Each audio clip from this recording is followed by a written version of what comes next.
като, виж сега, като включи, нали, като включи това камерата, сега в момента Гави Димитрова, Сладурче, каква Скайп. Казах ти да изключваш, ама сега виж, както си така, нали, трябва да си като да се хилиш, като ме питаш за ума, нали, това е радостина, така, нали, и ти се усмихваш и си спокоен и си, нали, това, искаме да се получи и да си спокоен. Ай, това видиш, ще го изделит внимание. Та... За Big Brother. Какво се замисли? Кажи. Какво пак за Big Brother ще коментираме така? За какво си искаме, разбираш? Big Brother, за... Какво си искаме? Може да коментираме. Така че... Да, стреляй, нали имаш и някакви въпроси за радостина, къде познавам, какво, що... Много въпроси имаш. Да. Да, кажи. Аз ли да те питам? Въпросите... Ти ме питай. Аз съм ти ги поставил, ти... Гледай, ти ми събери естествено. Сега аз съм ти ги поставил. Абе, дръж се да кажи ми. Там каквото имаш някакви въпроси, ако имаш нещо, питай бе, човек. Казвай. Всъщност вие се познавате от колко години? Аз от колко години познавам Радостина? Да. От 6 години. 6 години, доста. Тя, искаш да ти кажа как се познах? Да, интересно. Тя беше с един мой екс-приятел. Да. Той всъщност никой не ми е бил приятел, но по едно време ми се правеше на такъв. Графата екс. И той искаше тя да става проститутка, да ходи в Холандия. И аз с него малко така се имахме на маса, мохабет, нали знаеш. И така се запознахме. Аз започнах да говоря, нали, да ни ходи, разобиждаваме такива неща и приятелката ѝ също, която имаше, тя имаше една приятелка с нея. На нея също и говорих много да я разобеди. Заведах на църква, така нататък. Доста, нали, много се опитах да я разобеда. Гледай сега, тя накрая се разобеди да ходи с това, нали, той си гласеше да става проститутка. Да. Обаче пък се хвана с някакъв друг, още по-лош от него. Ония пък и казваше, че бил влюбен в нея, нещо това. И тя по-хубаво проститутка, сигурно не е хубаво да говоря така, ама мисълта ми е, че... Що по-лошо има, че някой се е влюбил в нея, малко... Няма каква любов, обаче, виж и сега какво прави. Няма любов тук в тая игра. Мисълта ми е, че той просто искаше да си я чука, както повечето нали хора. Няма. Да. И това е. И сега тя малко така започнала да влиза в час, малко повече от преди, защото преди изобщо не беше в час. И нали, сега по-сериозно вече почнала да приема живота по-сериозно. Намерила си е някаква така нормална работа, не знам това лято майче е работила на морето нещо. Някаква екскурзоводка или не знам, някакви неща. Мен не ме интересува. Ако искаш, чистачката е била, няма значение.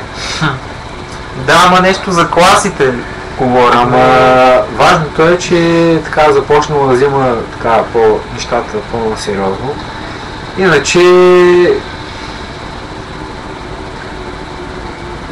имаше много заложби в нея, така той сега сигурно има някакви заложби в нея, но в течение на времето, колкото време минава повече, човек, нещата, шансовете и изборите почват да стават по-малко за мен, или по-рядко, или мисълта ми е, че ако ти през това време не си научиш урока, през това време, което ти е дадено, ти да разбереш за какво си тук на тази земя, какво правиш, къде отиваш, нали, всякакви такива. Това са основни неща.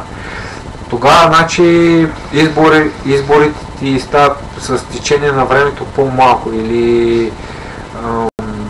или ти попадаш в някаква схема или нещо се случва, което е трудно да излезеш.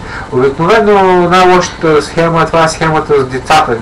Някои си намират някакъв там и се женат за него и имат деца от него и си мислят, че това е щастието и това е любовта. Пък това не е любовта, нито това не е щастието. Те знаят, че с него заради парите за са спокойни, нали, будят! И те не са щастливи. Те не са намерили човека на живота си и повечето от жените се отказват да го търсят с течение на времето. Те се задоволяват с нещо, което им предоставя някакво спокойствие, някой, който може да им осигури нещо.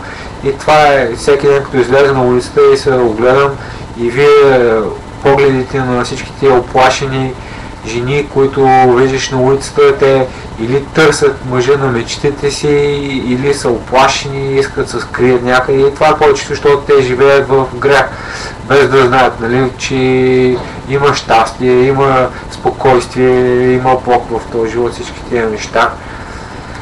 Ама такова е положението. И Big Brother, надявах се наистина на някой да влезе като мен, за да им го обясни на всичките тия хора. Хора!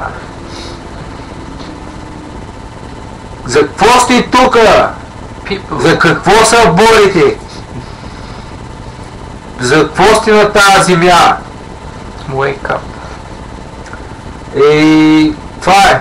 Че никой нямаше кой да им го обясни на това и затова ти благодаря много, че си тук, затова ти благодаря, че те има и че го има това нашето шоу, за да можем постепенно, вижте какво хора, ще ви кажа, няма да стане изведнъж, нали, това нещо не става изведнъж, това нещо става постепенно, както виждате, нали, с малко търпение.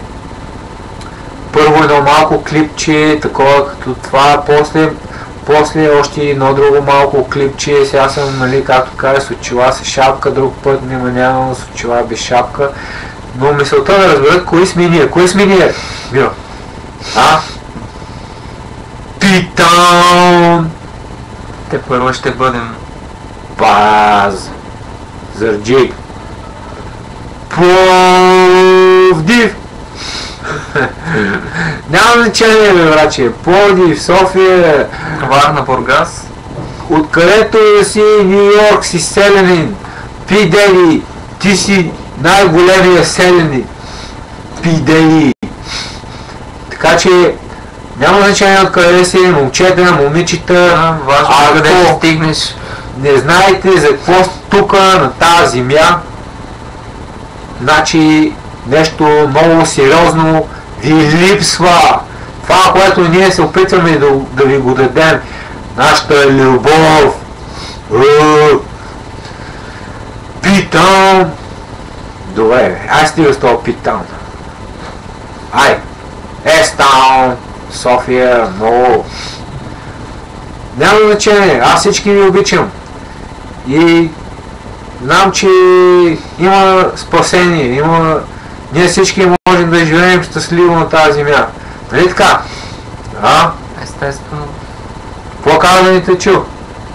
Nature. Слави! И ти да слушаш, защото другия път като ме видиш, тогава вече ще бъде късно. Ако си ме видял до сега, видял си, ако не. И за Мими Червенкова един шаут-аут и за Ванко едно и за... Какво сте направили хората? И за Мишо Шамара! Ало! Ти си на Big Daddy курвата, Мишо! Стига! Какво? Абе човек, кой ходи? Ти знаеш, той ходи с такива дрехи, нали, които са направени от Pete Daddy. Това какво означава? Че му е бич, ходи с неговите дрехи. Все едно, че аз си направя линия и какво, нали, хората почне да ги носят.